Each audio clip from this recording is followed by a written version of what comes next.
மக்களே அத்திப்பழம் சேகப்பா, இந்த அத்தை மக சேகப்பா அப்படிங்கிற மாதிரி அத்திப்பழம், பார்படாஸ், செர்ரி, செம்பருத்தி பூன்னு எல்லாம் பார்க்கறதுக்கு சிகப்பு சிகப்பா இருக்குது. கூட லெமன், கருவேப்பிலை, முருங்கைக்காய், சாப்பிட்றதுக்கு வாழை இலை அப்படின்ட்டு இன்றைக்கி ஒரு சிம்பிளான ஹார்வெஸ்ட் என்னென்னு பார்த்துடலாம். செர்ரி வந்து நிறைய பேர் அக்கா இது எப்போக்கா சீசன், எப்போ இது காய் வரும், பழம் வரும், அப்படியே இருக்குது அப்படின்னு நிறைய பேர் கேட்குறீங்க. இதுதான் சீசன்.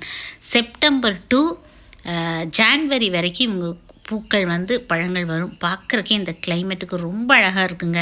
மழை பெய்யுமா, அப்புறம் க்ரீனிஸாக லீவ்ஸ் இருக்கும், ஃப்ரூட்ஸ் ரெட் கலரில், பேர்ட்ஸை ரொம்ப அட்ராக்ட் பண்ணும். இன்றைக்கி லைட்டாக மழை தூர்னனால மேடம்லாம் எங்கேயோ ஓடிட்டாங்க, இனிமேல் வந்து எடுத்துருவாங்க. இன்றைக்கி நானும் ராணி அம்மாவும் 2-3 அத்திப்பழம் சாப்பிட்டோம். நல்லா இருக்குங்க, நல்ல டேஸ்ட்டாக இருக்கும். உள்ளே ஒரு தேன் மாதிரி ஒரு லிக்விட் இருக்கும். இந்த மழையினால தான் கொஞ்சம் அந்த டேஸ்ட் வந்து சல்லுன்னு ஆயிடுச்சு. டேஸ்ட்டை விட இதில் இருக்கிற சத்துக்கள் முக்கியம் இல்லையா, எவ்வளோ அயன் இருச்சு. அதனால் வந்து ஒரு நாளைக்கு 4-5 அது கிடச்சிடுது. இன்றைய சந்தோஷம் இதுதான், பார்த்துக்குங்க. Happy gardening.